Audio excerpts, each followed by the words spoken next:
Hello my lovely viewers. So मैं आज आपके लिए लेके आई हूँ बहुत ही इम्पॉर्टेंट इक्वेशन, आर्हीनियस इक्वेशन, जो कि है BSc sem third chemistry. Arrhenius basically एक साइंटिस्ट का नाम है जिन्होंने अपने नाम पे एक इक्वेशन दी, that is called Arrhenius equation. So Arrhenius equation क्या होती है? के इज़ इक्वल टू होता है हमारा ए ई की power minus E A by R T. So क्या होता है? K is equal to A E minus E A upon R T, जहाँ पे के हमारा क्या है? एक रेट कांस्टेंट है, ए हमारा आर्हीनियस कांस्टेंट है, ई ए क्या है? हमारा एक्टिवेशन एनर्जी है, आर भी हमारा कांस्टेंट है और टी टेम्परेचर है। सो हम इसी इक्वेशन को लेकर प्रूविंग स्टार्ट करते हैं। सो सबसे पहले हम इक्वेशन में क्या लगाते हैं? एल एन लगाते हैं। ठीक, एल एन हम लोग लगाते हैं। मान लीजिए एल एन क्या हो जाएगा? K is equal to L N A E की power minus E A upon R T. उसके बाद क्या होगा? हम लोग इसको क्या कर देंगे? अलग अलग कर सकते हैं।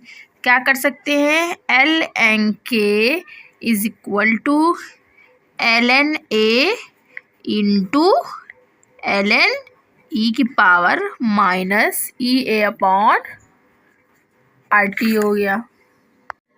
फिर आपको ये चीज़ पता होगी, अगर कोई चीज़ एल एन लगा है और वो चीज़ क्या है? इंटू में, तो किस में चेंज होता है? ऐड लग जाता है, उसमें क्या लग जाता है? प्लस। तो L N K is equal to L N A plus L N E minus E A upon R T. आपको यहाँ पे एक चीज़ पता करनी होगी, जैसे यहाँ पे एक पावर लगी है। ठीक, देख लो इसका एक बेस सेम। अगर मैं इसको इस तरीके से लिखूँ, जैसे मान लीजिए लॉग में, लॉग एक एक्स है, उसकी पावर लगी है एक्स है, और उसके बाद ए पावर लगी, तो वो क्या हो जाता है? पावर ही उठ के यहाँ पे आ जाती है। आप समझ सकते होंगे, आपने ये चीज़ पढ़ी होगी। तो मैं इसको किस तरीके से लिख सकती हूँ, आप देखिएगा। L N K is equal to L N A, और ये पूरा जो पावर है ये यहाँ आ जाएगी, E A upon R T. Power is equal to power हम लिख देंगे, ये आपने कंडीशन पढ़ी होगी। तो अगर हमें एल एन को लॉग बेस 10 में कन्वर्ट करना हो तो 2.303 से हम लोग क्या करेंगे? Multiplied 2.303 log 10 K is equal to 2.303 log 10 A minus E A upon R T. अगर हमको यहाँ पे 2.303 लाना है तो हम क्या करेंगे? इसमें सबको कट करने के लिए 2.303 से क्या कर देंगे? डिवाइड कर देंगे। तो यहाँ पे वैल्यू क्या हो जाएगी? कैंसिल हो जाएगी। तो हमारा फाइनल क्या लिख के आ जाएगा? Log 10 K is equal to log 10 A minus E A upon 2.303 R T. यही चीज़ हमें यहाँ पे हमने लिख दी। ये तो बेसिक। ठीक, मान लीजिए इफ़ क्या हो? टेम्परेचर क्या होता है? T1 हो, तो क्या होगा? रेट ऑफ रिएक्शन भी क्या हो जाएगी? K1 हो जाएगा। अगर टेम्परेचर क्या हो हमारा? T2 हो, तो यहाँ भी क्या हो जाए? K2। तो ये आपने पढ़ा होगा, तब टेम्परेचर इंक्रीज़ होता है तो रेट ऑफ रिएक्शन भी क्या होता है? इंक्रीज़ होता है। एनर्जी जब ज़्यादा लगती है तो रेट ऑफ रिएक्शन, जैसे कैटलिस्ट में आपने पढ़ा है, तो क्या होगा? तो ज़्यादा होगी। तो हम यहाँ पे लिख सकते हैं T2 K2 में ज़्यादा रेट ऑफ रिएक्शन इंक्रीज़ हो रही, तो हम लिख सकते हैं T2 is greater than T1, या हम लोग लिख सकते हैं K2 is greater than K1। Temperature बढ़ाओगे रेट ऑफ रिएक्शन इंक्रीज होगी, वही चीज़ मैंने यहाँ पे आपको समझाया है। T1 K1 टेम्परेचर T2 तो क्या होगा रेट ऑफ रिएक्शन K2, तो T2 is greater than T1, K2 is greater than K1।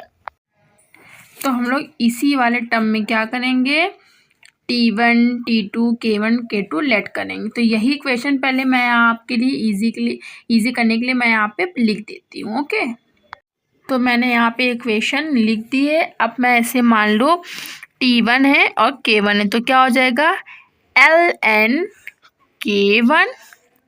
Basically हम लोग टेम्परेचर और K की बात ही करेंगे, ठीक। ln A minus EA upon RT1। दूसरा क्या हो जाएगी हमारी ln K2 is equal to ln A minus EA upon RT2।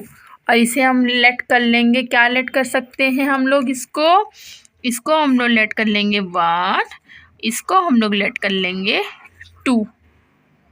अब हम लोग ने वो बेसिकली यहाँ की क्वेश्चन थी, अगर आपको अगर मान लीजिए टेम्परेचर T1 दिया हो और टेम्परेचर T2 दिया हो, तो हम लोग कैसे निकालेंगे आर्हीनियस इक्वेशन। तो हम लोग क्या कर देंगे, सब्सट्रैक्शन कर देंगे 2 माइनस 1। तो हम लोग यहाँ पर लिख देते हैं 2 माइनस 1, यानी कि क्या हो जाएगा हमारा ln K2 माइनस क्या हो जाएगा ln K1 हो जाएगा। अगर आप एक चीज़ देखेंगे ln K2 मैंने लिखा माइनस ln K1, तो ये देखें ये चीज़ तो कैंसिल ही हो रही ना, दोनों में सेम है। यहाँ पे T1 है, यहाँ पे T2 है, तो हम लोग इसको, ये तो ऑटोमेटिकली कैंसिल हो ही रहा है, ये देखिए इस तरीके से कैंसिल हो जाएगा। तो हम यहाँ पे हमारा यही बचा, हम यहीं पे लिख लेते हैं, क्या लिख लेंगे EA अपॉन RT2 माइनस एक ऑलरेडी लगा है, एक हमारा क्या है ब्रैकेट वाला है EA RT1। यहाँ पे मैं आपके लिए इजी करने के लिए एक चीज़ मैं बता रही हूँ, जैसे मान लीजिए कोई ln की कोई वैल्यू अगर कोई माइनस में, ठीक है ln, तो वो क्या होता है, तो हम लोग कन्वर्ट करते हैं, वो किस में कन्वर्ट हो जाता है डिवाइड में, किस में कन्वर्ट हो जाता है डिवाइड में। तो यहाँ पे क्या हो जाएगा ln K2 अपॉन क्या हो जाएगा ln K1, माइनस का डिवाइड में कन्वर्ट होता है, मल्टीप्लाई क्या होता है एडिशन में कन्वर्ट होता है, ठीक है। EA अपॉन RT हम ऐसे लिख देंगे, और ये माइनस माइनस क्या हो जाएगा ऐड हो जाएगा, और ये हमने क्या होता है डिवाइड में हो जाएगा। तो ओवरऑल रिएक्शन हमारी क्या होगी, इस यहाँ पे मैं आपको लिख कर दिखाती हूँ। सो मैंने आपको बताया था तब कोई ln लिमिट लगी हो, वो चीज़ माइनस में होती है तो वो डिवाइड में चेंज हो जाती है। तो मैंने इसको लेट करके आपको दिखाया था कि ln से कैंसिल हो जाएगा, और क्या हो जाएगा K2 वाला EA अपॉन RT2 हो जाएगा। अब माइनस बीच में ऑलरेडी ये वाला है, और एक ब्रैकेट वाला हमारा ये RT1 आ जाएगा। तो मैं इसको इस तरीके से आपको मैंने अच्छे से लिख के दिखा दिया है। ब्रैकेट दो डिवाइड में हो गया, ln K2 upon K1 is equal to minus EA upon RT2, और ये वाला जो माइनस माइनस, ये वाला जो हमारा माइनस माइनस है वो क्या हो जाएगा प्लस हो जाएगा। तो हमारा क्या आ जाएगा plus EA upon RT1। Okay, तो हम लोग ओवरऑल रिएक्शन क्या लिख सकते हैं यहाँ पे हमारा log 10 K2 upon K1 is equal to EA upon 2.303 R। उसके बाद ब्रैकेट में हमारा क्या था T2 minus T1 upon T1 into T2, that is called Arrhenius equation. इस इक्वेशन वहाँ पे थोड़ी मुझसे मिस्टेक हो गई थी। सो ये हमारी क्या है आर्हीनियस इक्वेशन। ये जब होगा तब हमसे T1 T2 K1 K2 हमें क्या हो दिया गया हो टेम्परेचर और क्या कहते हैं कांस्टेंट वैल्यू या जो भी हमारा रेट ऑफ रिएक्शन दिया गया हो। ठीक है, तो फर्स्ट ऑफ ऑल एक बार मैं आपको ये फिर से रिमाइंडर कर देती हूँ। सबसे पहले हम लोग ने क्या करा, हमारा क्या होता है K is equal to A E minus E A upon R T. इसी इक्वेशन को लेके हम डेरिवेशन स्टार्ट करेंगे। मैंने आपको बता दिया क्या चीज़ क्या होती है। उसके बाद हमने ln की लिमिट लगाई। हमने अगर इनटू है तो वो क्या हो जाता है, ऐड में चल जाता है। हम लोग ln प्लस ln नहीं करा, तो हमें पता है जब वो पावर होती है a तो हमारी डायरेक्ट तब बेस बराबर होता है तो पावर आ जाती है। तो हमने पावर को मेंशन कर दिया। हमको लॉग बेस 10 में कन्वर्ट करना था, हमें 2.303 से मल्टीप्लाई कर दिया। फिर उसके बाद हमारा क्या हो गया, इस तरीके से इक्वेशन बन के तैयार हो गई, ये वाली इक्वेशन, ये वाली। उसके बाद अगर हमें कंडीशन दे दी जाए कि टेम्परेचर हमारा T1 है और हमारा उसी पर क्या है, रेट ऑफ रिएक्शन K1 है, और टेम्परेचर अगर T2 है तो रेट ऑफ रिएक्शन K2 हो गया। और हमने पढ़ा है इफ़ टेम्परेचर इज इंक्रीज तो already rate of reaction is also भी increased. So T2 is greater than T1, K2 is greater than K1। उसके बाद फिर हम इस वाली को, जो हम लोग ने ये लेके इस वाली में हम लोग क्या करेंगे, टेम्परेचर T1 और rate of reaction K1 let करेंगे, टेम्परेचर T2 और rate of reaction K2 late करके हम लोग आगे इसको A मान लेंगे, उसको 1 मान लेंगे, इसको 2 मान लेंगे, 2 माइनस 1 करेंगे तो हमारा ये आएगा ln से ln a से ln a कैंसिल हो जाएगा, इस तरीके से आएगा। इन दोनों को प्लस कर देंगे, कुछ ऐसी इक्वेशन आ जाएगी हमारी plus E A upon R T1 करके। उसके बाद हम लोग क्या करेंगे, ई ए अपॉन आर क्या ले लेंगे, कॉमन ले लेंगे। उस तरीके से हम लोग T1 में एलसीएम वाला फैक्टर लगाएंगे। हमारी फाइनल रिएक्शन है ये हमारी, दैट इज कॉल्ड आयरनियस इक्वेशन।